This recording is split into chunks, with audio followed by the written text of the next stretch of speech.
करेंगे human health and disease के बारे में,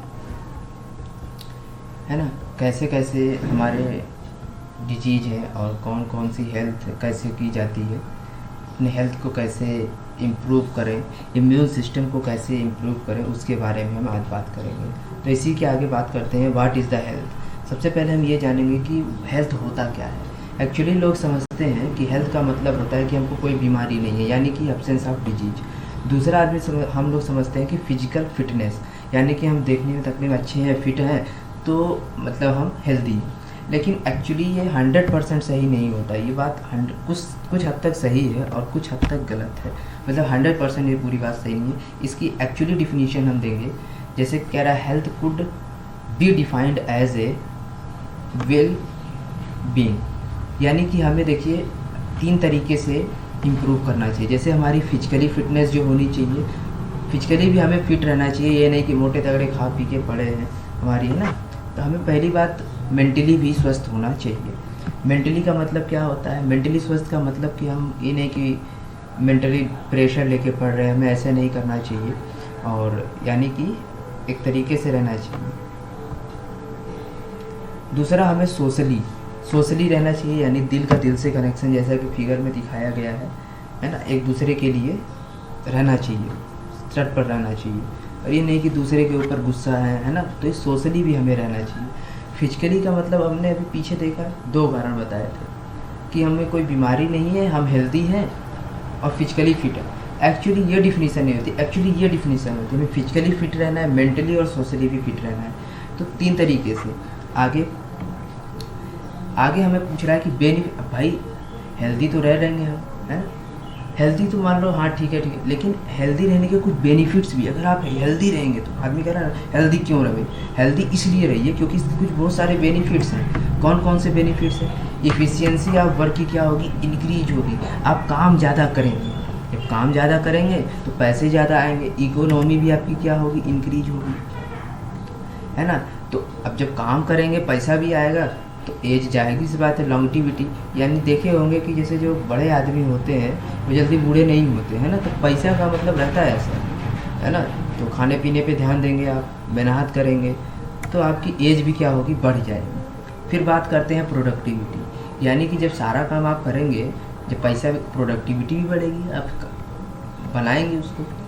अगर आप मैटरनल मोटिलिटी, यानी कि जो लगभग कहते हैं ना कि मैटरनल मोटिलिटी, वो क्या होगी? डिक्रीज होगी। मतलब गर्भपात जो होगा वो डिक्रीज होगा। जैसे आप स्वस्थ रहेंगे तो गर्भपात भी कम होगा। यदि आप स्वस्थ हैं तो जैसे नेक्स्ट जनरेशन भी क्या आएगी? स्वस्थ आएगी, यानी जेनेटिक डिसऑर्डर होने के कम चांसेस होंगे। तो ये क्या होगा? ये भी आपको फ़ायदा होगा, यानी जेनेटिक डिसऑर्डर भी कम होगा और मैटरनल मोटिलिटी भी कम होगी। आगे बात करते हैं क्या है हाउ टू बी हेल्दी। भाई इतने सारे फ़ायदे आपने बता दिए, तो हमें ये भी बता दीजिए कि हेल्दी कैसे रहा जाए, कैसे रह सकते हैं। तो हेल्दी रहने के कुछ नियम्स हैं। जैसे बैलेंस डाइट हम ले सकते हैं, पर्सनल हाइजीन कर सकते हैं, रेगुलर एक्सरसाइज कीजिए, है ना, और योगा कीजिए। ये सारी चीज़ें आप करेंगे तो आप हेल्दी रह सकते हैं। अब कोई कहे कि भाई ये बैलेंस डाइट क्या होता है ना। तो बैलेंस डाइट देखिए क्या होता है। बैलेंस डाइट क्या होता है कि जो आप खाना खा रहे हैं, ये नहीं कि जो आप खाना खा रहे हैं उसमें कार्बोहाइड्रेट होना चाहिए, प्रोटीन होना चाहिए, फैट्स होने चाहिए, वाटर न्यूट्रिएंट होना चाहिए, न्यूट्रिएंट वाटर में ही पाए जाते हैं, है ना। डाइटरी फाइबर होना चाहिए, मिनरल्स होने चाहिए, है ना, और विटामिन्स होना चाहिए। तो जो हमने खाया, ये नहीं कि हम जो खा रहे हैं जंक फूड हो हमारे खाने में, ऐसा नहीं होना चाहिए। जंक फूड हमारे भोजन में नहीं रहना चाहिए।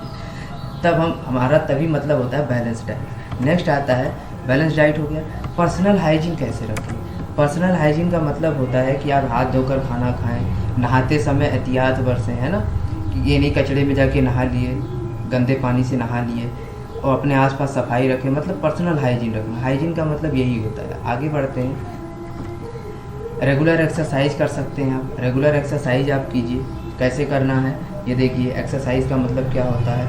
इसके बाद आता है आपका कि आप पूछ रहा है कि इतना तो बता दिया आपने, how to be physically and mentally healthy. अगर कोई पूछे कि आपको फिजिकली और मेंटली, हमने बताया था फिजिकली भी फिट रहिए और मेंटली भी और सोशली भी। तो ये सारी मेंटली जब आप सही रहेंगे, दिमाग आपका सही रहेगा, तो आप जाहिर सी बात है किसी से लड़ाई झगड़ा नहीं करेंगे, है ना। तो फिजिकली और मेंटली दोनों अगर आपको स्वस्थ रहना है, तो अगर आप जिम नहीं जाना चाहते तो सबसे बढ़िया आप कीजिए क्या, इसका जवाब है योगा। यदि आप योगा करेंगे, yoga has been practised since time immemorial to achieve physical and mental health. आपको फिजिकल और मेंटल हेल्थ अचीव करने में बहुत मदद करेगा। योगा आप कीजिए, ठीक है। योगा आप करेंगे तो सबसे बढ़िया है। जय जिनेंद्र यहाँ पे लिखा हुआ है, जो अपने इंद्रियों पे जीत पा ले उसी को हम जय जिनेंद्र कहते हैं। यानी कि जैसे कि अब ये नहीं कि कोई उत्साह रहा है तो आप उसके बस में हो गए, है ना, लड़ाई झगड़ा करने लगे। तो बेसिकली आप फिजिकली तो हेल्दी रहेंगे ही, और मेंटली सबसे पहले अगर आप मेंटली ही रहेंगे तो आपको दिमाग आपका काम करेगा, क्या खाना है, क्या पीना है, कैसे रहना है, तो आप फिजिकली भी फिट रहेंगे। मेंटली अगर स्वस्थ नहीं है, आप कितनी भी बलवान है, दिमाग काम ही नहीं कर रहा है, तो कोई फ़ायदा नहीं है ना। तो चलिए आगे चलते हैं। आगे है, देखिए अब हमें अवेयरनेस फैलाना पड़ेगा कि भाई ये जो डिजीज़ हो रही है अबाउट डिजीज़ के प्रति, तो कि डिजीज़ ना हो, इसके प्रति हमें क्या करना होगा, awareness about disease and their effect on different body function. इसके लिए क्या करना होगा, वैक्सीनेशन करा सकते हैं, इम्यूनाइजेशन करा सकते हैं against infection disease, proper disposal of waste, है ना, control of vector and maintenance of hygienic food and water, resource and necessary for achieve good health. देखिए क्या होता है कि अगर हमें गुड अवेयरनेस पहुँचानी है, जैसे कि कोरोना से बचना है, या कोई भी दुनिया भर की, यहाँ तो बीमारियों की खान है धरती है, हर जगह बीमारी रहती है, तो यहाँ पर हम वैक्सीनेशन करा सकते हैं।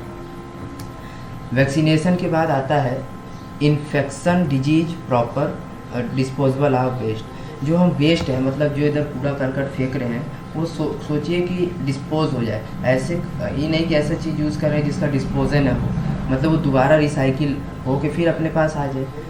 क्योंकि अथाह देखिए प्लास्टिक हमारे इधर उधर फेंकी रहती है, लाखों करोड़ों वर्ष तक ये ख़राब नहीं होने वाली है। तो हम ऐसी चीज़ का यूज करें जो गंदगी ना फैलाए, यानी कि फिर उसको रीयूज़ किया जा सके, ठीक है। तो हमें फिर इसके बाद कह रहा है कंट्रोल ऑफ वेक्टर। वेक्टर पे कंट्रोल करना होगा। जो आस पड़ोस में जैसे मुर्गा मुर्गी हैं, बहुत सारे उनको कीटाणु रहते हैं, मच्छर हैं, मधुमक्खी हैं, तो इनसे जो बीमारियां फैल रही हैं उस पर हमें कंट्रोल करना होगा, उससे बीमारियां ना हो। उससे क्या होगा, आस पड़ोस में सफाई रखिए, उनको पलने मत दीजिए, जहाँ ज़रूरत है वो लोग वहाँ जाएँ अपना, है ना।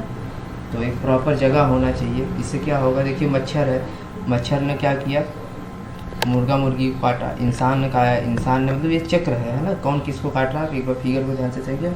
बेसिकली हम शॉर्टकट में बोले तो वेक्टर होता है, यानी कि वह माध्यम जिससे हमें कोई बीमारी होती है, उसी को हम वेक्टर कहते हैं, उससे हम दूर रहें, बेसिकली शॉर्टकट में। इसके बाद कह रहा है मेंटेनेंस एंड हाइजीनिक फूड। यहाँ देखिए हाइजीनिक फूड मतलब ये नहीं कि 20 लोग एक में बफर सिस्टम, बफेलो सिस्टम उसको बोलते हैं, जैसे एक भैंस उसमें नहीं बैठ के सब खाती पीती रहती है, तो बफर नहीं सिस्टम होता, वो एक्चुअली में होता है बफेलो सिस्टम, है ना। तो ऐसा काम नहीं करना है आपको, है ना, क्योंकि जो भी खाएं पिए तो अलग से, मतलब अगर कोई निकाल रहा है तो एक ही आदमी एक ही यूज़ करे, ये नहीं कि एक ही चीज़, है ना। तो उसी तरीके से हमें वाटर रिसोर्सेज को देखना है। ये उल्टे सीधे पानी में जहाँ की गंदा पानी होता है उसमें हमें क्या करना है, नहाना धोना नहीं है, सार्वजनिक है, क्योंकि उसमें कोई थूक रहा है, वो वही पानी तुम्हारे मुंह में भी जा रहा है, कोई भरोसा थोड़ी नहीं, तो कीटाणु लगेंगे ही लगेंगे। या तो आपकी बॉडी का इम्यून सिस्टम इतना स्ट्रांग हो, अब इतना तो आपको पता नहीं है कि कौन सा कीटाणु आ रहा, हम लड़ पाएंगे कि नहीं लड़ पाएंगे, है ना। तो अचीव गुड हेल्थ तभी अचीव किया जा सकता है। अब भाई इतनी तो बात आपने कर ली कि हम अपने आप को बढ़ा सकते हैं, है ना, हेल्थ, लेकिन कुछ हेल्थ हमारा अफेक्टेड कैसे होता है, हम बीमार पड़ते क्यों। सबसे पहली बात, हम बीमार पड़ते इसलिए हैं, हम अफेक्टेड कौन कौन से कारक हैं ऐसे जो हेल्थ को अफेक्टेड करते हैं। नंबर 1 होता है जेनेटिक डिसऑर्डर, इसके बारे में बात करेंगे आगे, जेनेटिक डिसऑर्डर क्या होता है। नंबर 2 पे आता है आपका इन्फेक्शियस डिजीज, जो नॉन इन्फेक्शियस डिजीज। एक होता है आपकी लाइफ स्टाइल कैसी है, genetic disorder, infectious disease, non infectious disease और लाइफ स्टाइल डिसऑर्डर, उसके हिसाब से आपको हेल्थ का अफेक्टेड होता है। अब जेनेटिक डिसऑर्डर देखिए क्या होता है। जेनेटिक डिसऑर्डर वह होता है genetic disorder is a deficiency, ये एक प्रकार की डिफिशियंसी है।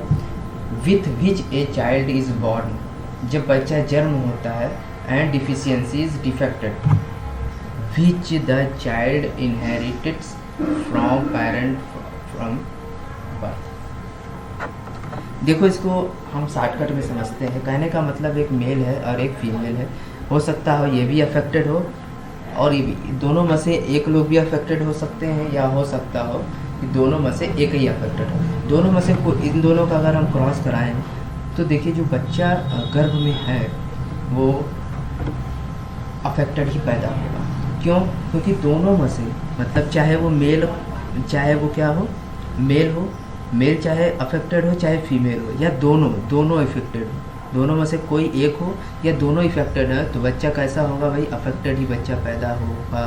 कोई भी डिजीज हो सकती है उससे, दोनों में से जिसको जो डिजीज होगी वो डिजीज इसको भी होगी। ठीक है, तो इसी को बोलते हैं जेनेटिक डिसऑर्डर। आगे आता है इन्फेक्शियस डिजीज, इसके बारे में जानते हैं ये क्या होता है।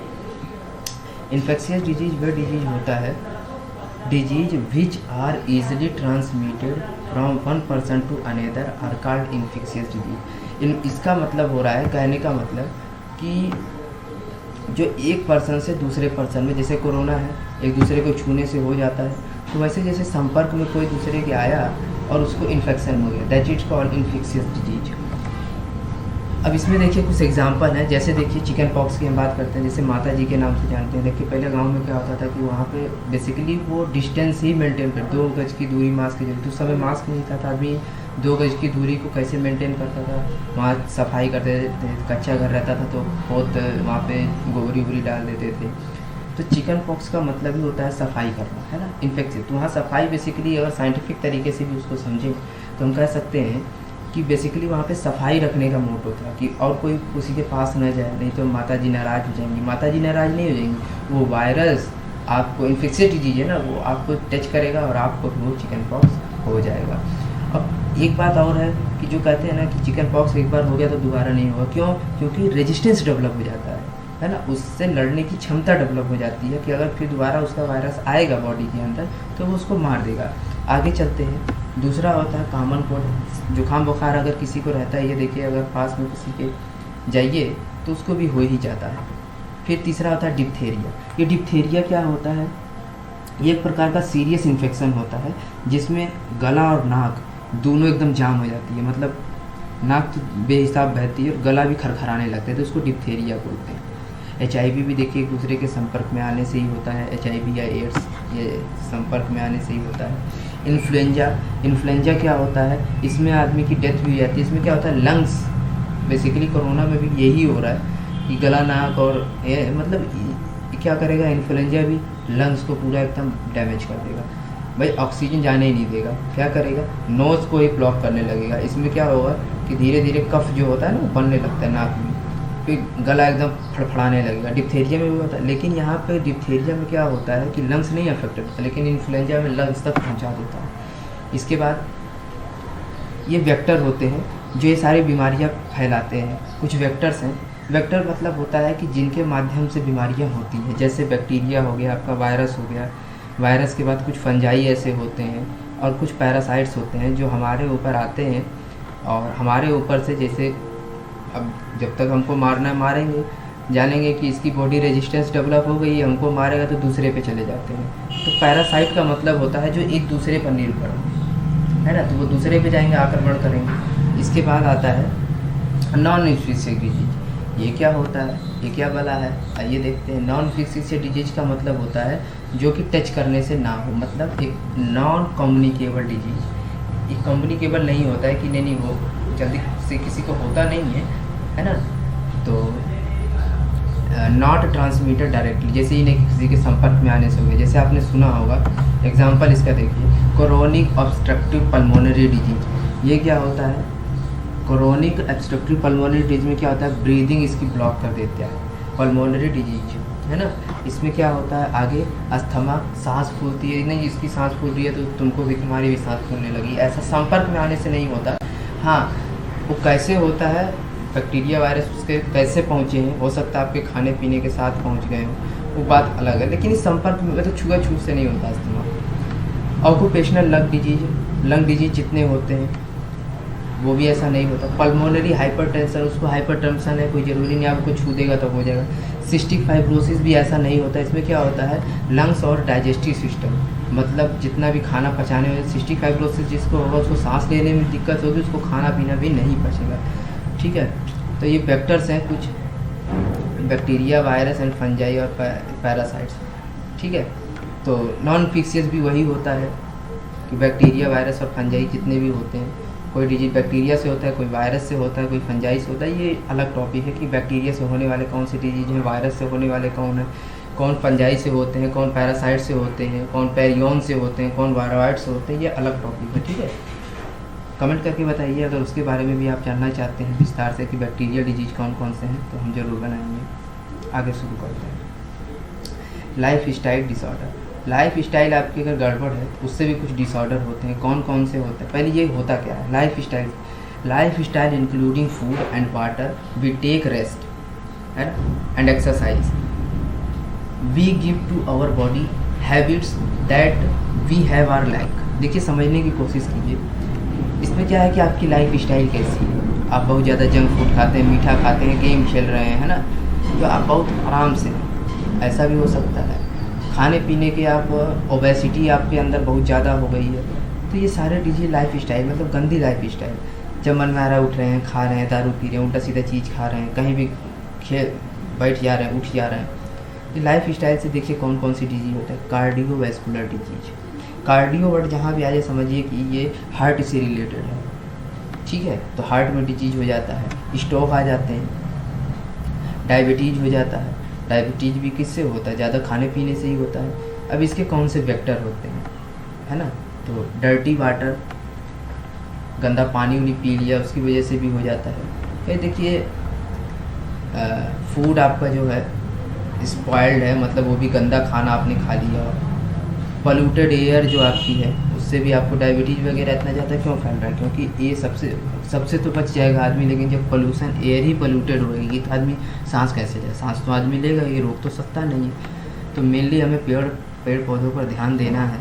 जैसा कि हमने स्लाइड में वीडियो के शुरू में ही दिखाया कि पेड़ हमने 2 ठो लगाए थे, तो कोशिश कीजिए रियलिटी में भी पेड़ लगाइए आप लोग। और आपका अगर मट्टी भी वहाँ पे अशुद्ध है, मतलब साफ, जितनी मट्टी में गंदगी रहेगी आप उसके संपर्क में आएंगे, मट्टी में लोट पोट रहे हैं, गंदी जगह रहते हैं, नाला बह रहा है आपके आस पड़ोस में, तो इससे भी क्या होता है, लाइफ स्टाइल आपकी अच्छी नहीं है। एसी में पड़े हुए हैं दिन भर, धूप लेना भी थोड़ा ज़रूरी है और एसी भी ज़रूरी है, क्योंकि भाई आप पैसा कमा ही रहे हैं उसी लिए।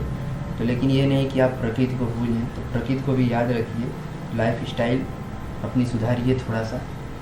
ठीक है, चलिए आगे चलते हैं। आपने एक ह्यूमैनिटी वर्ड सुना होगा, उससे रिलेटेड कुछ टर्म्स हैं, देखें क्या है। तो पहला तो ह्यूमैनिटी आ गया, इससे और भी कुछ है, हाँ है, एंटीजन या एग्लूटिनोजन। आपने एग्लूटिनोजन नाम तो शायद किसी ने सुना हो, लेकिन एंटीजन आपने सुना हो। चलिए अभी सबके बारे में विस्तार से जानेंगे। ये एंटीबॉडी तो आपने सुना ही हो, क्योंकि कोरोना चल रहा है तो इस समय एंटीबॉडी, एंटीजन है ना। तो एंटीबॉडी का दूसरा नाम होता है एग्लूटाइनिन। एग्लूटाइनिन में क्या होता है, एग्लूटाइनिन एक्चुअली आपने भले नाम न सुना हो, लेकिन एंटीबॉडी नाम तो सुना ही होगा। चलिए शुरू करते हैं। एंटी सीरम क्या होता है, इस सब के बारे में आगे विस्तार में देखेंगे। पहले हम कुछ टर्म्स, हेडिंग मतलब एक तरीके से कह सकते हैं दे रहे हैं। वेनम क्या होता है, और इसके बाद आता है एग्लूटिनेशन। एग्लूटिनेशन क्या होता है, चलिए तो एक एक का शुरू करते हैं। सबसे पहले हम देखते हैं इम्यूनिटी क्या होती है।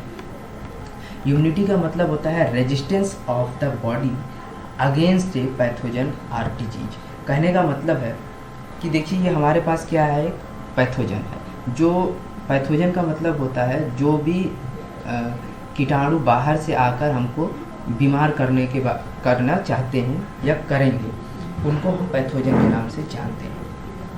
तो ये होता है रेजिस्टेंस ऑफ द बॉडी, हमारे बॉडी का रेजिस्टेंस कितना है, उसी को इम्यूनिटी कहते हैं। ये देखिए मुक्का मार के दिखाया गया यहाँ पे, हमारी जो बॉडी है वो पैथोजन से कितना लड़ पा रही है, कब तक लड़ पा रही है, यानी कि रेजिस्टेंस, यानी उसको पैथोजन को रोकने की क्षमता को ही हम क्या कहते हैं, इम्यूनिटी कहते हैं। नेक्स्ट आता है, इम्यूनिटी हो गया। एंटीजन या एग्लूटिनोजन क्या होता है? एग्लूटिनोजन क्या होता है, देखिए कह रहा है substance which stimulate the production of antibody, जो एंटीबॉडी का प्रोडक्शन करता है उसी को ही एंटीजन कहते हैं। एंटीजन देखिए क्या होता है, देखिए ये पैथोजन है जो बाहर से आया, आक्रमण किया, ठीक है। एक्चुअली होता क्या है कि एंटीबॉडी हमारे अंदर बनती ही इसलिए है ताकि जब एंटीजन आक्रमण करता है तब। एंटीजन वो होते हैं जो एंटीबॉडी बने, देखिए होता क्या, जब आपको भूख लगेगी तभी आप खाना बनाएंगे या खाएं, उसकी तलाश में जाएंगे कि भाई हमें भूख लगेगी शाम तक, तो सुबह तक कमाना पड़ेगा। तो बॉडी हमारी जानती है अगर एंटीजन उसके, अब देखिए इंजेक्शन में होता क्या है, बेसिकली देखिए कोरोना चल रहा है, पैथोजन समझ लीजिए कोरोना है और उसके पास एक एंटीजन है, तो हम उसको क्या करते हैं, न्यूट्रल कर देते हैं और बॉडी के अंदर डाल देते हैं। तो बॉडी समझती है कि ये वायरस कोरोना का है, तो वो क्या करती है, पहले से ही एंटीबॉडी बनाकर हमारे को तैयार कर लेती है कि भाई इससे लड़ना है। लेकिन एक्चुअली में वो तो न्यूट्रल है, वो कुछ करेगा नहीं, लेकिन बॉडी क्या करती है, एंटीबॉडी उसका बना के तैयार कर लेती है, स्टोर करती है। जब रियल में एक्टिव, अभी क्या था, वो हमने न्यूट्रल करके डाल दिया था, वो कोई काम नहीं करेगा, हाथ पर उसका लुंज है। लेकिन जब एक्चुअली में हम कोरोना हमारे बॉडी के अंदर आया तो हमारी बॉडी तो पहले से ही गन बंदूक लेके तैयार है, एंटीबॉडी बना के तैयार है, तुरंत उसके एंटीजन को क्या करेगी, तोड़ देगी, मार देगी, है ना। तो इसीलिए इसको तोड़ने, तो एंटीजन होता ही इसलिए है ताकि एंटीबॉडी बना सके। Substance which stimulate the production of antibody, जो एंटीबॉडी बनाने के प्रोडक्शन को स्टिमुलेट करे, नहीं वही एंटीजन है ना, क्या बनाए, एंटीबॉडी बनाओ, एंटीबॉडी बनाओ, ठीक है। तो उसी को हम क्या कहते हैं, एंटीजन या एग्लूटिनोजन कहते हैं। नेक्स्ट आता है आपका, भाई एंटीबॉडी उसमें टर्म्स आया, अब ये एंटीबॉडी होती क्या है इसके बारे में देखें। एग्लूटाइनिन, एग्लूटाइनिन को कह रहा है it is a complex glycoprotein secreted by B lymphocyte in response to antigen. ये क्या है, देखियो ग्लाइकोप्रोटीन का मतलब हमने यहाँ पे शो किया है ग्लूकोज प्लस प्रोटीन। ये एक्चुअली में बायोमॉलिक्यूल्स का टॉपिक है। ग्लाइकोप्रोटीन क्या है, ग्लूकोज कैसे बना, प्रोटीन कैसे बना, आप हमें कमेंट करके बताइए। अगर आप विस्तार से बायोमॉलिक्यूल पढ़ना चाहते हैं तो ये विस्तार से इसका स्ट्रक्चर वगैरह कैसे बनता है हम बताएंगे आपको आगे। कि इट इज ए कॉम्प्लेक्स मतलब जटिल, बहुत कॉम्प्लेक्स, आदमी कहता है बहुत जटिल है। तो ग्लाइकोप्रोटीन ग्लूकोज और प्रोटीन का बना हुआ स्ट्रक्चर होता है एंटीबॉडी, सिक्रीटेड बाई, जो सिक्रीट होता है किससे, बी लिम्फोसाइट सेल से। जो बी लिम्फोसाइट सेल होती हैं वो इनको सिक्रीट करती हैं ग्लाइकोप्रोटीन। अब बी लिम्फोसाइट सेल्स क्या करती हैं, यहाँ पे देखिए बी लिम्फोसाइट सेल है, ये क्या करेगी, ये सिक्रीट करेगी, क्या सिक्रीट करती है, ग्लाइकोप्रोटीन को in the response to an antigen, ताकि एंटीजन जब आए तो उसको हम क्या कर सकें, मार सकें, बाइंड कर सकें, बॉडी को नुकसान ना पहुंचे। देखिए इस फिगर में ये देखिए हमारा एंटीबॉडी बन के तैयार है, ये एंटीजन बाइंडिंग होता है कि ताकि एंटीजन आएगा तो हम उसको बॉडी के अंदर नहीं जाने देंगे। हथियार अपना बन के तैयार है, इस पर फंसा लेगा, है कि नहीं। तो ये किसका बनाया हुआ है पूरा एंटीबॉडी, ये जो बना होता है ये किसका बना होता है, ग्लाइकोप्रोटीन का बना होता है। और इसको बनाने में मदद कौन करता है, एंटीबॉडी बनाने में मदद करता है बी लिम्फोसाइट सेल्स। ये जो सेल्स होती हैं बी लिम्फोसाइट सेल्स, ये हमको मदद करती हैं कि नहीं भाई आप बनाइए, प्रेरित करती है उसको, ये काम आप कीजिए। ओके चलिए नेक्स्ट आगे होता है कि एंटी सीरम क्या होता है, आपने सुना होगा। चलिए एंटी सीरम नहीं सुना है तो चलिए बताते हैं। Serum of any animal which contain, इस सीमेन क्या होता है, एंटी सीमेन क्या होता है कि जो किसी भी एनिमल का सीमेन जो होता है, ये मत बोलना कि सीरम होता क्या है ना। तो चलिए सीरम ऑफ एनी एनिमल, किसी भी एनिमल का जो सीरम होता है विच कंटेन, जिसमें शामिल होता है एक antibody for specific antigen is called anti serum. यानी कि जो हमने क्या कहा कि एंटीजन और एंटीबॉडी दो बातें कह रहा है कि जिसमें एक एंटीबॉडी शामिल होता है जो स्पेसिफिक एंटीजन के लिए काम करता है। इसको फिगर से एक समझने की कोशिश करते हैं। देखिए जैसे कि हमने यहाँ पे सांप है, कहाँ ये देखिए जैसे सांप है, सांप का भी सीरम बनाया जाता है, और ये आपका घोड़े से भी सीरम निकाला जाता है। तो कौन कौन सी दवाइयाँ बनती हैं, आइए देखिए। ये देखिए क्या है, रेबीज एंटी सीरम है। मतलब जब आपको कुत्ता काटता है तो रेबीज का इंजेक्शन लगता है। अब देखिए हुआ क्या कि जब हमारा रेबीज एंटी सीरम लगा, होता क्या है कि इसमें जब रेबीज का इंजेक्शन अगर कुत्ता काटा तो रेबीज के द्वारा ही एंटी सीरम बनाया जाता है। अब वो कैसे बनता है वो अलग प्रोसेस है। तो क्या अभी काम कैसे करता है ये सुनिए थोड़ा सा। तो रेबीज जब कुत्ता आपको काटा तो रेबीज वायरस आपके अंदर चला गया। आपकी बॉडी क्या करेगी, उसको क्योंकि उसको तो पता नहीं है रेबीज क्या होता है, तो आप क्या देते हैं उसको एंटी सीरम दे देते हैं ताकि वो क्या करे, उससे लड़े। ये क्या होता है, हाँ, एंटीबॉडी हम दे देते हैं अलग से, भाई लड़ो तब तक, नहीं तो मर जाएगा आदमी, है ना। और आपने कभी खून का ब्लड का वो जांच कराने गए होंगे, देखा होगा कि ब्लड ग्रुप चेक कराने एक्चुअली, तो वहाँ पे क्या करते हैं ब्लड ग्रुप को, जैसे कि आपका ABC है तो कुछ भी है, आपका ब्लड ग्रुप लेते हैं और वहाँ पे उनके पास 3-4 प्रकार की बोतल, लाल पीली हरी नीली ऐसी रखी होती है जो ब्लड ग्रुप उनको चेक कर। तो AB और O blood group, 4 blood group होते हैं। उस सब में क्या करते हैं, आपका ब्लड 4 जगह रखते हैं और सब जगह एक एक बूंद ब्लड ग्रुप A पे, blood group B, blood group AB, blood group O पे ऐसे डालते हैं, ठीक है। और जिसमें क्लॉटिंग हो जाती है वो उसका क्या होता है, एंटी। तो ऐसे हमको पता चल जाता है कि हमारा ब्लड ग्रुप कौन सा है। और जो निगेटिव पॉजिटिव होता है उसका टॉपिक अलग है, थोड़ा सा बता देते हैं। वो होता है RH फैक्टर। पॉजिटिव है कि निगेटिव वो अलग टॉपिक है, लेकिन ये थोड़ा ज़्यादा हो जाएगा, ये वीडियो लंबा हो जाएगा। टॉपिक से भटकना नहीं है, जितना बता रहे हैं उसी को थोड़ा सा रहेगा तो ठीक रहेगा। चलिए आगे शुरू करते हैं। अब हम बात करते हैं वेनम क्या होता है। वेनम या पॉइजन क्या होता है, toxic substance secreted by snake या सम इंसेक्ट्स। देखिए जो टॉक्सिक सब्सटेंस होता है, जैसे हमारे पास क्या है, ये देखिए कहाँ, ये वेब्स है, ये आंट है यानी कि चींटी है, बीज है, मधुमक्खी है, सेंट्रीपेड्स हैं। अगर आपको इंग्लिश में नहीं नाम याद है तो फिगर देख के समझिए, आपने देखा ही होगा कहीं ना कहीं। स्नेक्स जो होता है, स्कॉर्पियन यानी कि बिच्छू होता है, स्नेक्स जो होते हैं, स्पाइडर जो होता है, इन सब के पास कुछ ना कुछ जहरीला चीज़ होता है। स्पाइडर्स के पास भी होता है। उनका जो मतलब उनका जो जहर होता है, टॉक्सिक सब्सटेंस होता है, टॉक्सिक मतलब जहर, उसी को हम क्या कहते हैं, वेनम कहते हैं। और इसकी कीमत हाई फाई होती है, ये बहुत महंगे बिकते हैं। आगे बढ़ते हैं, एग्लूटिनेशन किसे कहते हैं। चलिए एग्लूटिनेशन अगर हम देखें इसको क्या है, अभी हमने बात की थी एंटीजन और एंटीबॉडी की, तो कह रहा है antigen antibody reaction is called agglutination. कौन सा एंटीजन कौन से एंटीबॉडी पे काम करेगा, उसी को हम कहते हैं एग्लूटिनेशन, उसी के रिएक्शन कराने को, ठीक है। और study of antigen antibody reaction is called serology. होता क्या है कि भाई अब कौन सा एंटीजन कौन से एंटीबॉडी पे काम करेगा, कहीं ना कहीं किसी किताब में तो पढ़ना होगा ना। उसकी स्टडी कहाँ पे होती है, एक बुक होती है सेरोलॉजी की, यानी कि सेरोलॉजी की पढ़ाई को हम अब जैसे कहते हैं ना कि गृह विज्ञान में क्या पढ़ेंगे, तो खाना बनाना किस में पढ़ेंगे, तो होम साइंस में पढ़ेंगे। वैसे कहते हैं कि एंटीजन एंटीबॉडी का रिएक्शन किस किताब में पढ़ेंगे, वो सेरोलॉजी में पढ़ेंगे, ठीक है। आगे बढ़िए, देखिए यहाँ पे कुछ फिगर के माध्यम से हमने समझाया है।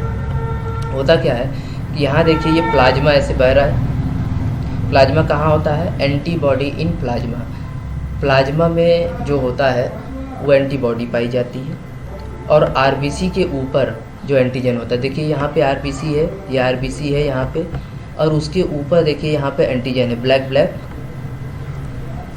अब ये एंटीजन जो होता है आगे एंटीबॉडी से रिएक्शन करता है। अब ये एंटीबॉडी कहाँ है, प्लाज्मा होता है उसके अंदर होता है ना ये। और इसका रिएक्शन जहाँ होता है उसी क्रिया को हम क्या कहते हैं, एग्लूटिनेशन। क्या कहते हैं, एग्लूटिनेशन। आगे बढ़ें, दैट्स इट, थैंक यू।